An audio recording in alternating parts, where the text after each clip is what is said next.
The time is midnight. It's October 31st, 2024. Happy Halloween.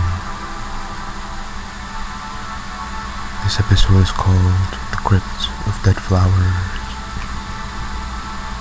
Interview with M1, the Prince of Light. 3-year anniversary, 2021 to 2024. Magazine edition 205. Emperor Low. Tales of Love and Death.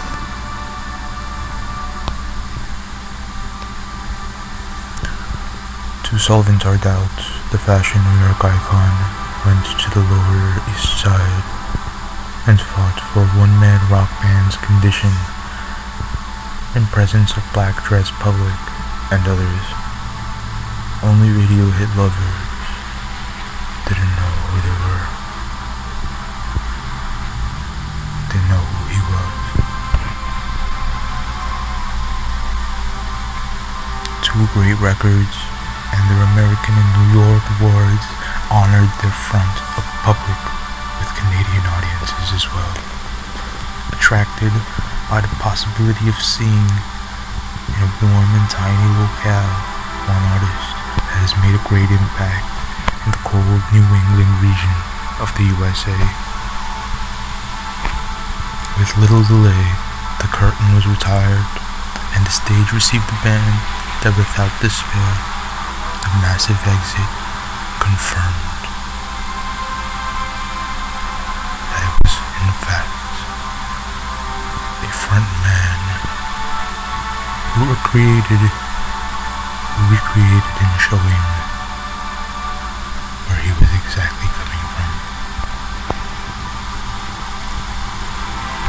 Black and starless skies hardly starts, and soon we are honored by the fact that in live Omar's effects board, Lost leading, favors the backing guitar and sensual bass, both lovers of distensions on our heart's melody. The drums increase the sound with a beat typical from a 2000s Britney Spears song. It sounds heavy, and whoever doesn't appreciate it because they don't want to. Even his appearance has changed into another less chic since the publication of his record.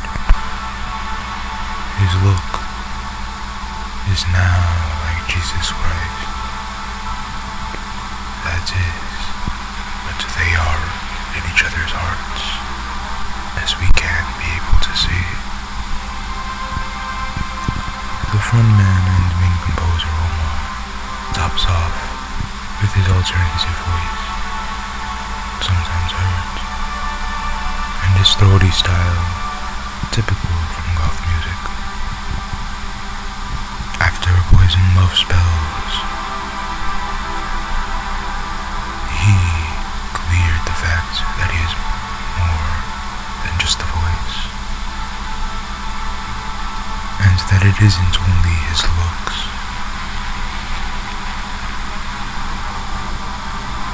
He offers and recreates himself, breaking and changing the themes of his tunes, always giving us grandeur and luxurious recordings. A great singer that smokes a lot, even on the stage. Perhaps that is the reason for his virile voice, but it happens to me too after a good alcohol and tobacco orgy. I played songs from their first album. I regret I couldn't listen because they sound better than the others from Chaos and The Moonlight.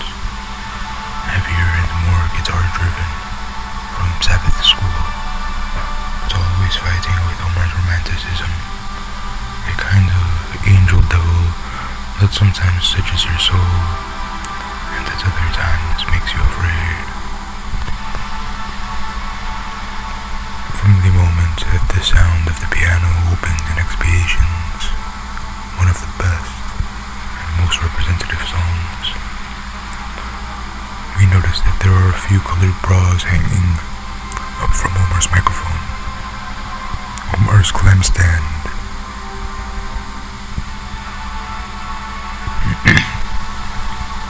It is, in fact, morbid to believe that there was so much happiness in the 80s. Although Emperor Lowe has said that he doesn't like happy music by large. But at this point, and in spite of being dependent on only having 2 records, at this point and in spite of being, at this point,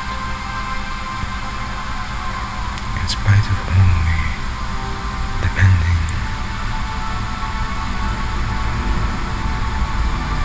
in spite of being limited to only 2 records, he decides to give it his all and play another of his exits, the infernal version of Hymns, Bury Me Deep Inside Your Heart. But it isn't one of the best, because the bass chord was an octave higher than in the record Seeking Away Death. But the public enjoyed a lot. If they only live from spectacular version, it would be less frustrating for their audience. But the real fact is that they have great songs like Antichrist or the brilliant Infernal Darling. Omar is called on with a beer in his hand to join us. He lifts his index and little finger in another unmistakable sign that he is from Black Sabbath school. And just in case another anecdote appeared in a spontaneous way and was useful to clarify that he is in fact a wild rock star, a small toy was thrown and he revolved it in his hands to continue saying, "It's not bad, but I'd rather prefer a Jack Daniels whiskey bottle." His following intention, trying to behead a bat, silencing the awkward, typical, unsatiable fangirls. But his sweet tooth couldn't do it. He was surpassed by Ozzy Osbourne in this light. One of his main influences when he started working in music, and was on the New York City subway asking for change. The concert is going to end with Tomorrow, one of their most brilliant and furious songs from their debut album, Poison Love Spells. I'll try to sing it. At least by now, with 2 of their hits writhing into the smash hit Insane.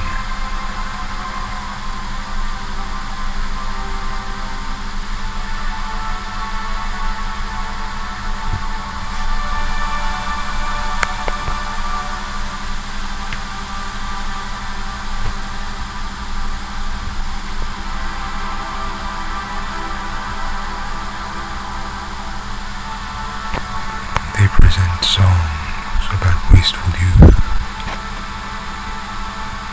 not in the typical trivial love story tone.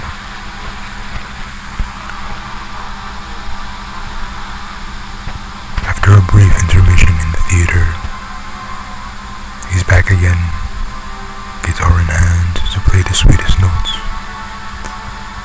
from his real love song Darkness. But they couldn't finish in the pop way. Luckily, they were keeping another of their successful versions down in the street by Iggy Pop. It was well, because I always remember with love the cover of the same songs, made by Legion and Cataluna, another representative of national trash. What would happen to them? Its last, a Star Risky Jam session, which wasn't appeared on the set list, and that was composed by competitions of the like of Zeppelin, set by Rego. Speed increases in the production base. It's a final ball that in presence of more kindred public fans would have led to an extraordinary debate.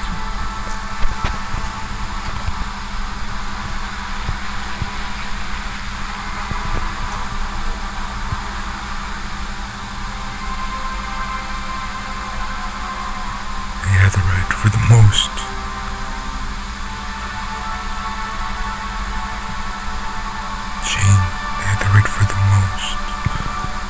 energized public fans. The room was crowded, but I guess that the most important thing to Lo now is to strengthen his appearance like a rocker should and win the masses in whole, the kind of recognition that doesn't leave those artists when the capricious fashions give them their backs. In that way, Emperor Lo convinced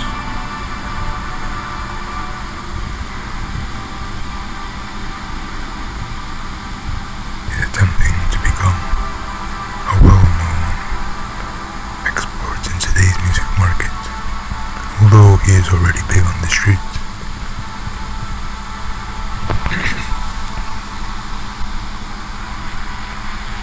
I think therefore I am. I think therefore am.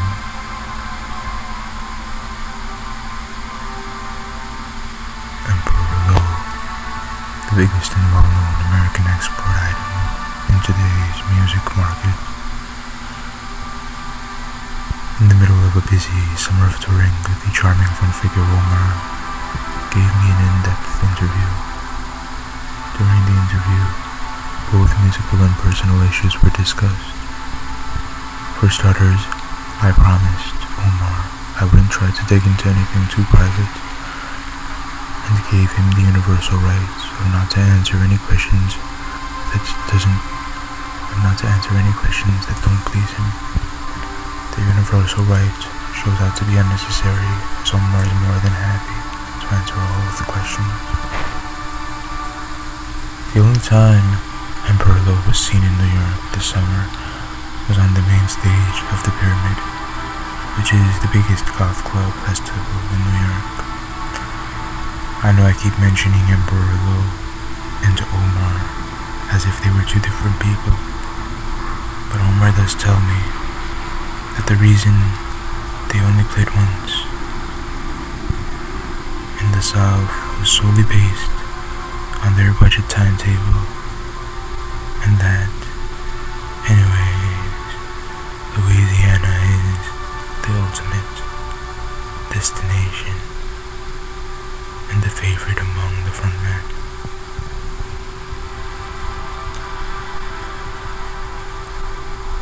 We didn't have time to go through all of the festivals, particularly the jazz ones. Louisiana Jazz Festival is sort of something I want to make a constant thing. Our setlist order is just so good. As you yourself know, there were great bands playing there again and again. Hello has spent the whole year going around European clubs and festivals. Hello feels that there isn't much difference between European and American fans, though he has no precise knowledge of the insanity anywhere in the world. I know they're troubled youth, so I really don't know what is going on. Hello smiled. The culture is somewhat different. The teenage scene is completely under different grounds elsewhere in New York post-COVID.